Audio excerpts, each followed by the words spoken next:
I am Vicki Markison with the La Crosse Area Chamber of Commerce, and I wanted to welcome you all. And as I usually do, I usually do quick highlights of what we're monitoring here at the Chamber for the day. So I'm going to share my screen here, which takes you to our website.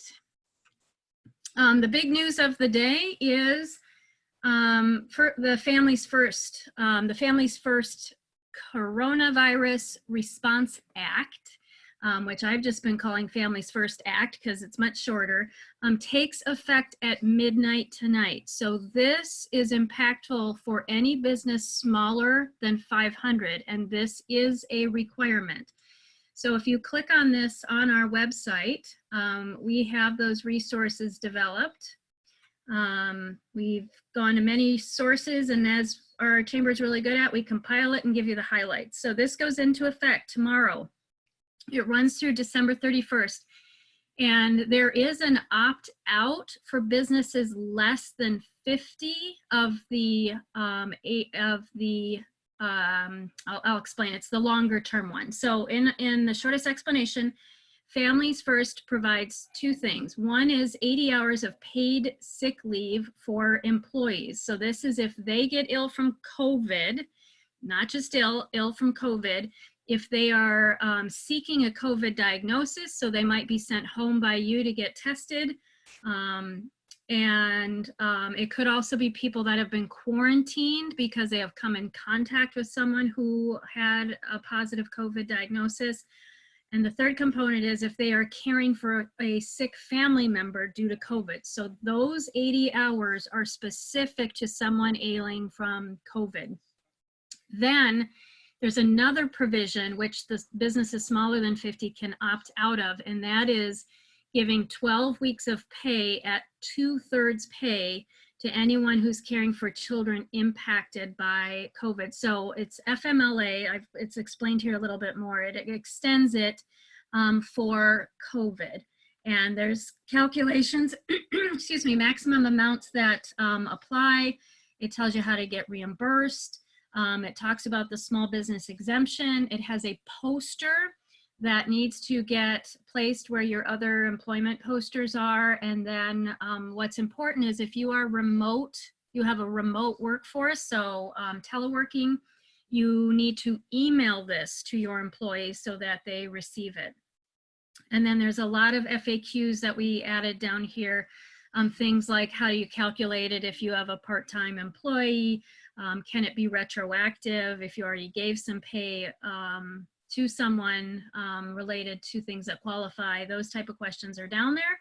And then there's some direct links. Again, if you want full details, I always recommend that. Department of Labor is really the main head here. IRS has not come out with the requirements yet of what you do to get reimbursed, and I'll explain that very quickly, and then there's a quick link back to our homepage. But what I mean by the IRS, so how this works is if you pay someone the time that is qualified under Family First, you pay the government less in payroll taxes.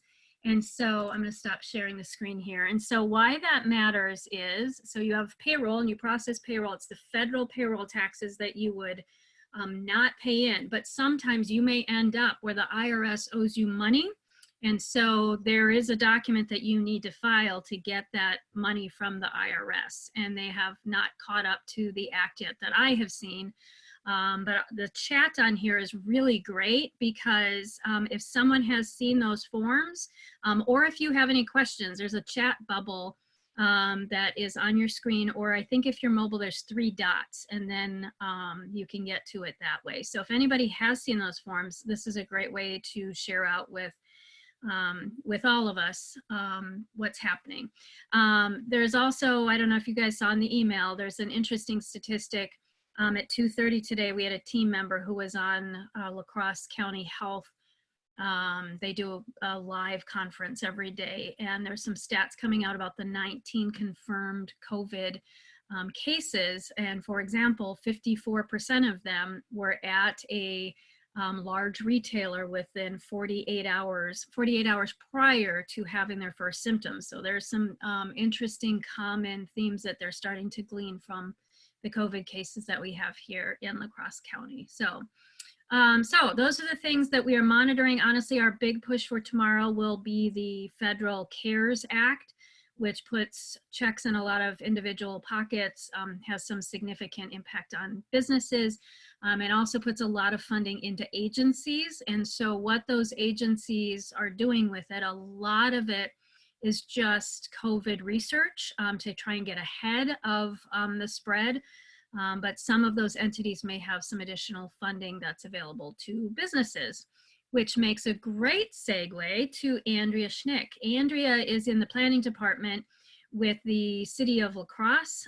The city was very early in getting resources out that are available to our businesses, but I know that she would really like to hear from many of you as to what is available. And so Andrea, if you want to activate your microphone there and your video, we can let people find out all that you are working on. Thanks, Andrea. Thanks, Vicki. It's nice to see some friendly faces there at the top of the screen, since we don't get to interact like we usually do. So about probably 2 weeks ago, when this all started to really impact the city, the mayor released a press release talking about some of the initiatives that the city is working on. Two things that are important to small businesses. First is we're taking a pause on all of our loan payments. So any small business or development group in the city that has either a capital loan or a small business development loan or an upper floor renovation loan, taking a pause on payments for those for 3 months, understanding that we won't continue to add late fees or anything like that, that's really something that we could do immediately to help those small businesses, that rather than worrying about paying a loan back to the city, we know we'll get to that when things ramp up again, but putting their priorities more on paying their employees and keeping the lights on. The second initiative that we're taking is the creation of a small business disaster relief grant. And that grant, we have allocated approximately $300,000 for that, which in some aspects sounds like a nice chunk of money. But then when we start looking at what these businesses really need, we want to make this go as far as possible. So the guidelines for that is generally a grant between $1,000 and to a maximum of $25,000. And we'd base that on employees. So approximately $5,000 per 10 employees that you have, full-time employees. And then looking at what your current needs are. So are they payroll needs? Are they inventory needs? Are they paying your utilities or your mortgage or your rent? Trying to help out. I heard an example yesterday on a webinar that I was on was we're basically trying to help businesses hibernate during this time. We're not expecting anyone to be ramping up business or being at the same kind of levels that they've been at since the inception of their business, but just trying to make sure that they can get by and make sure that their employees are staying engaged, and making sure when this does pass, hopefully sooner rather than later, but anticipating that this could take longer than we expect it to, that these businesses are able to open up again when they are given the go ahead. We understand that things are changing constantly. Keeping an update on what's happening at the state level with the WEDC's SB 2020 grant, and hopefully they'll be able to release some more guidelines and some more funding to be able to open that up to additional businesses. It's my understanding that the idea of it is really good, but there aren't a lot of businesses in La Crosse that would be good applicants for that grant. But then also looking at the federal level, that a lot of what's going on with the SBA loan and trying to convert some of those loans into forgivable loans, so basically grants, really trying to make some good movement on there. So I encourage all of the small businesses to take a look at the SBA disaster relief loan program that they have out there. They have a lot of different requirements, different guidelines that hopefully businesses in our community would fall under and find some relief. And then also keeping track of the unemployment benefit insurance guidelines, and hopefully a lot more employees, if employees are being laid off or if their hours are being cut back, to find some sort of relief. So we know that there's not a catch-all program for anyone. And we just want to be able to do what we can to keep everybody's head above water as we wade through this. So with our small business relief grant program, everything needs to be approved by our Common Council. So we have some draft applications and guidelines that are being reviewed right now. So those will go before our council at the April 9th meeting. And then we anticipate that everything would be ready to go. We're expecting to accept applications through April 30th. So that'll give businesses about 2 weeks to get their applications in, and then we can reevaluate the needs and the situation and the status of the closures at that point, with the federal guidelines right now limiting those gathering sizes through April 30th, but also understanding that that's changing all the time.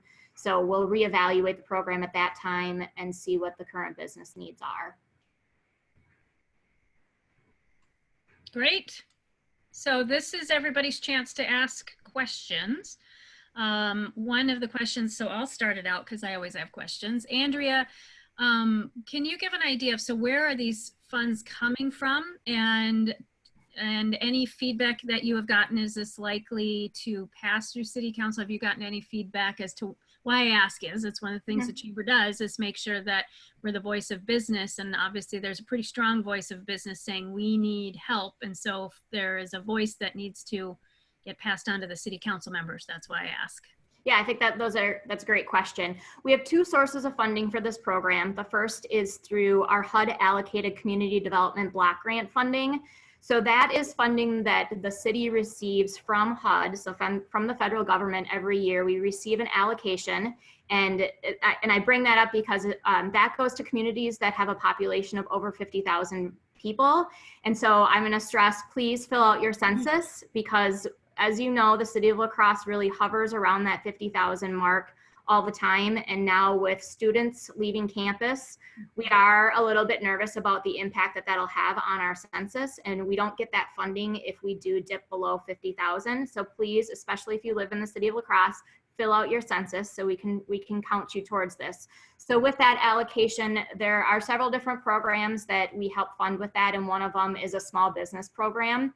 We had been funding the small business loan program, SBDL, the small business development loan program. So we're reallocating some of those funds. So rather than giving out one large loan that we normally would, we're reallocating $100,000 of that pot of money towards these more micro grants.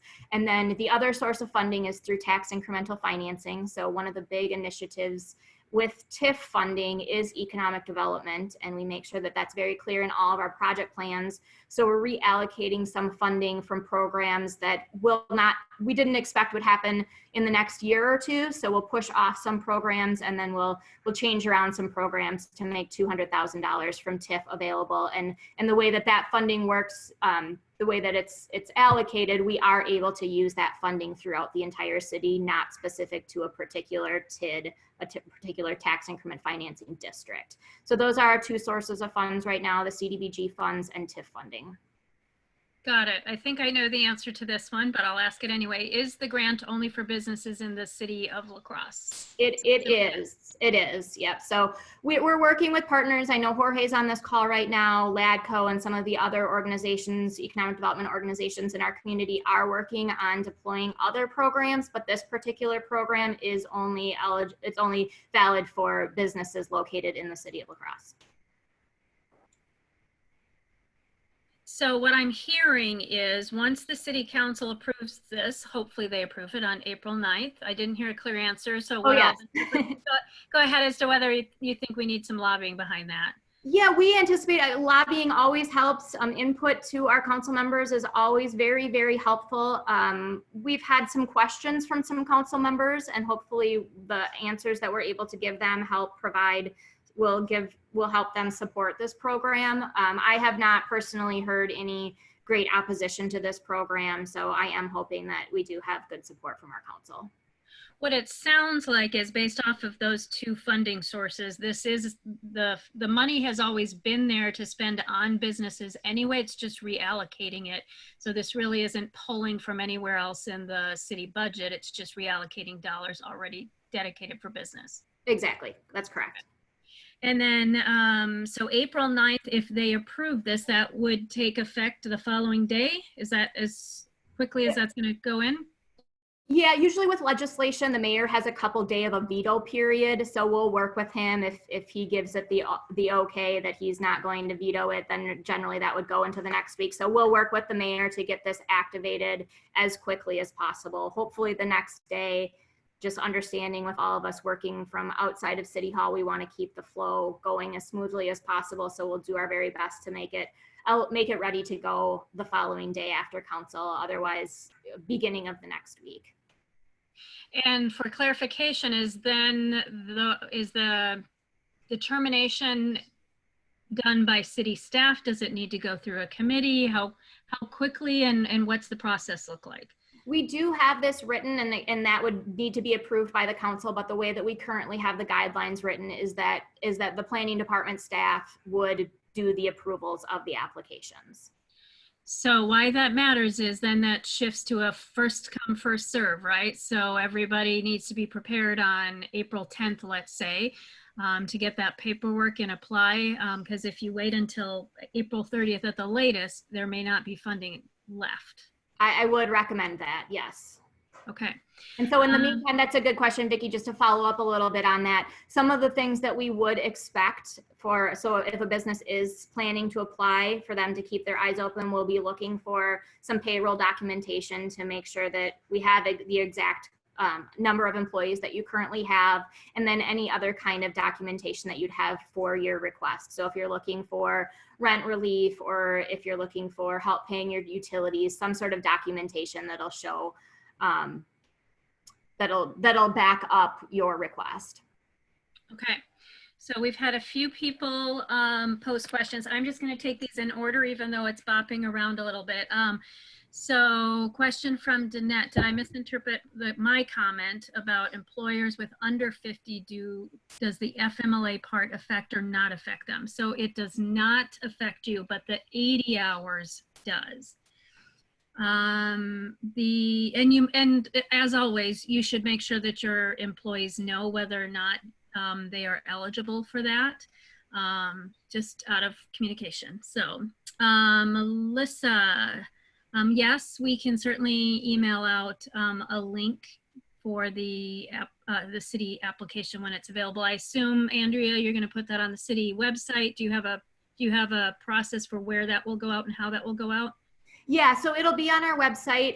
There is a link on our website now that and I don't know exactly where it is, but it is on our website that you can put in your information. And so then you'd put in your information on you're interested in the Small Business Disaster Relief Program. That email comes directly to me, and then I'm compiling a list of the emails of anyone who's contacted me. So right now I think I have a list of 72 people, 72 businesses who have already contacted me on some level over the last couple of weeks looking for information on some sort of relief out there. So I'll continue to compile those, and then as soon as that application is available, if you've sent me your email, I'll send you a link directly to that application. Otherwise, if you don't fill that out, then just keep your eyes open on the city's website. Okay, so now everybody wants to know what your email address is, and I'm going to put it in the chat here. So it is? It's my email address. So, well, two things. You can either email me directly, and that's fine. And then we can look at where the link is on the website to fill out the form, but I'll give you my email address, which just might be easier. So it's schnicka@cityoflacrosse.org. Okay. lacrosse.org. Schnick, got it. Okay, so that is in the chat there. Are there any stipulations? So any restrictions like type of business? This is a grant, so it doesn't sound like payback portion is pertinent. Or any other, again, anything that would restrict a business?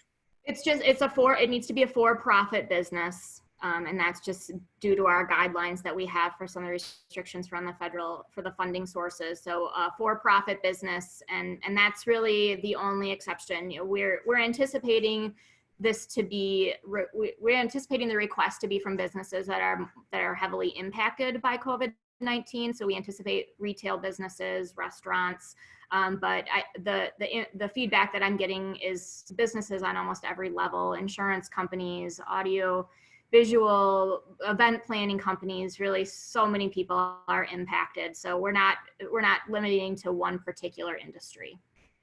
Okay. Will there be a public hearing as part of that city council meeting? Do you know? Yeah, as far as I know, the council meeting still will be a public hearing on April 9th. They've adjusted some of the other meetings. So usually during the first 2 weeks of the month, you'll see our Judiciary Administrative Committee, the Plan Commission, and the Finance and Personnel Committee. So they're consolidating all of those meetings to take place on one night on April 9th. So I believe they start at about 5 o'clock, and it'll just be meeting after meeting rather than different days of the week. So as far as I know, those meetings, we really can't restrict those to not having any kind of public input. You'd still be open to that. We also do have a process. If you have an objection or a support, you can submit a letter to our clerk's office, and they would just directly attach that letter to the legislation. So then the council members would be able to review all the legislation at one time. And silly question, in part just because I have not seen it, but your city council meeting on April 9th will be in person, correct? It has not gone online? As far as I know, I have not seen anything about it being online. Usually staff has been advised that just Jason Gilman, our planning director, will attend as a representative of everyone in our department. But as far as I know, the rest of the council members will be present. Okay. And we'll put out for all of you here, there's some best practices as to how to reach out to your city council member. And bottom line, at a minimum, it's always fantastic if your local city council representative knows you and knows the story of your business. So start there and tell your story. And that goes a long ways, just saying this is the impact this has had on my business, and then take it out beyond your actual representative. But we'll get you all of the we'll get you the website so that you can look up who your city council member is and how to get in touch with them all. So okay, so let me keep up with the comments here. Sorry, you guys have a lot of them. So you address this is not for nonprofits, it's just for for-profit businesses. Correct. And then, okay, sorry, again, we're bopping around here. So under the employee rights poster, can I further explain number 6 as far as a qualifying experience? So Lynn, what I will do is I'll take a look at that poster and not do it online here, and I'll get back to you. So grants do not have to be paid back, but wondering, but worried some will collect and then close. Ah, okay, now I track with you. So the question is, as I sadly have said, some businesses that were struggling before this may struggle to even open back up. So the question is, if the city's giving out money right away, what guarantee is there if this is a grant that the money, that business will open up? And that's a conversation that we've had internally a lot. There is a job retention requirement through our federal funding. So just one caveat, we're looking for employee retention and proof of employee retention. So if, for example, you're stating in your application that this I'll just use for easy numbers, $1,000 grant will help you retain one employee. We're going to hold on to $100 of that $1,000 grant. And so if in 6 months you're able to prove that you've retained those employees that you're saying it would, then we would give you that $100 back. Also, we recognize this isn't a perfect program. There's no perfect solution to this. We are guaranteed that these funds are staying with people in our community. There's not going to be 100% success rate with anything. We're just doing everything that we can. And if we continue to put all of these restrictions and be extremely nitpicky on things, it's going to really defeat the purpose of trying to get these funds into the business owner's hands as quickly as possible. Sure. So you had given the number of $5,000 for every 10 employees, and someone asked, are those 10 full-time equivalents? Any definition of 10? FTEs, so they'd be full-time equivalents. So if you got 2 part-time, then that equals 1 full-time. Okay. Eve, good to hear from you. So she said if she emailed Jason, is she on your list or does she have to email you separately? I have emails. Eve's contact use email contact information, so she does not need to contact me directly. I have hers. Okay. Any other questions that you all have out there? I have one because I always do. So Andrea, anything that you guys are doing that looks at, are they getting, for example, payroll that's getting supported through the CARES Act. So is it better for people as they apply to say this isn't going to cover payroll because that's covered through some of these other opportunities, let's say? Would it be smarter for people in the application to gear it towards the gap areas that some of the funding is not providing for from other sources of funding? I think everything. There is a section on the application that does ask for other resources that you're looking at for assistance. So then we'll be able to take that into consideration. But we also know that even with the CARES Act, you're not going to likely get 100% of your dollar for dollar back that you're losing out on. So we'll have to evaluate each of those requests individually. But I would say just share everything that you can with us, the way that this pandemic has impacted your business, and we'll do our best to help fill in those gaps.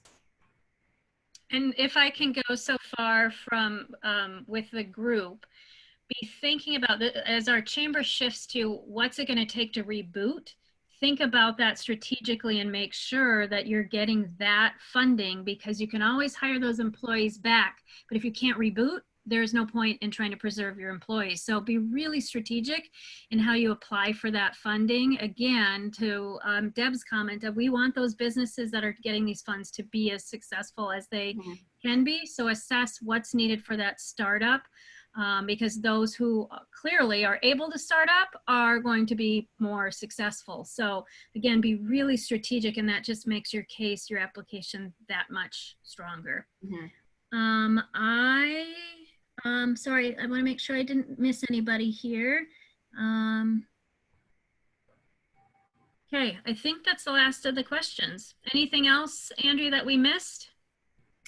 I don't think so. I see a question from Nick. Are we discussing other concerns? Oh, sure. Yeah, so that's a great question, Nick. So this is your chance to have an ear to the city, so to speak. So what do you need to start up? What are you hearing your fellow businesses need to start up? Because that makes Andrea and the city programs that much more impactful. What are those barriers? Where are those gaps that aren't being met? I don't know if that's, or Nick, whatever you wanted to say, go ahead and ask it, is another way to put that. But unmute if you don't mind, and show your video if you don't mind that either. You want to go, Nick?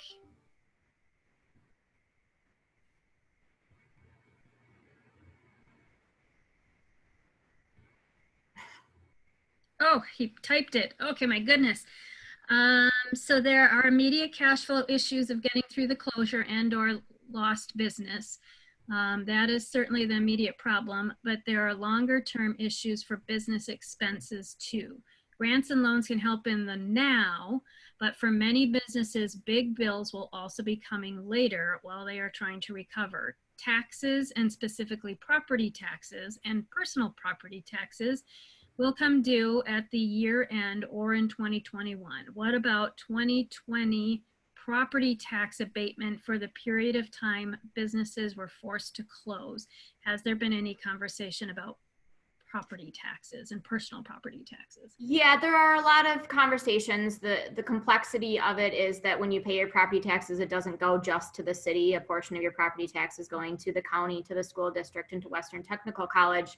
So it needs to come from a directive of all four of those taxing jurisdictions together, and then more so even from the state on what is a municipality allowed to do. So those conversations are definitely happening. I don't have any answer for you other than to tell you that yes, they're happening. If you continue to share those concerns and guide us in a way that we can advocate for our community the best way possible, we definitely want to hear that. So you can either share that with me or share that with the mayor, and we'll do our best to work that out at more of a state and more of a taxing jurisdiction level. Yeah, I know we're waiting for the state to reconvene, if you will, around this to figure out what the state solution is. Last I saw, Evers was asking for 700 million I know the state wanted to see where the gap is after the feds released what their packages look like. And what I was told does not mean that's necessarily correct, but the property tax conversation has to happen at the state level. So as they hopefully reconvene here, that's part of the conversation. And what Nick is getting at is similar to what I was saying of cash is king right now. So cash allows you to reboot. And so anything that can be done to save your cash is really important. And that's why a lot of the federal initiatives are about making sure that the payroll is protected, because that's the logical first place to to free up some cash, is to not have payroll going out. And so, so we did have one more question here. How likely is it that the program would receive increased funding or another wave of funding? Would it take success of the program or external funding from the state or federal? Yeah, I think all of the above. We'll just evaluate things as they come in. We're changing things and updating things and keeping our eyes open for state programs, federal programs that can complement what the city's working on doing. Yeah, we'll be reevaluating this program daily, so watching for the successes, finding other funding opportunities. We're keeping in contact with La Crosse Community Foundation and the EDA on a local level, and then the EDA on a federal level. So trying to figure out what the resources are, not just from city funds, but if there's any kind of trickle down from the federal government that we can help deploy any additional loans or grants on a more local level, we'll be working on that. Sounds great. And one thing that I mentioned in a podcast yesterday was, you know, a lot of our business focused organizations have always said buy local, use local suppliers. And this is an unfortunate way to see how important that is, because every single one of us right now craves the restaurant we can't go to, right? And you crave a little retail therapy and you can't get there, and you want to go work out at your favorite place and you can't get there.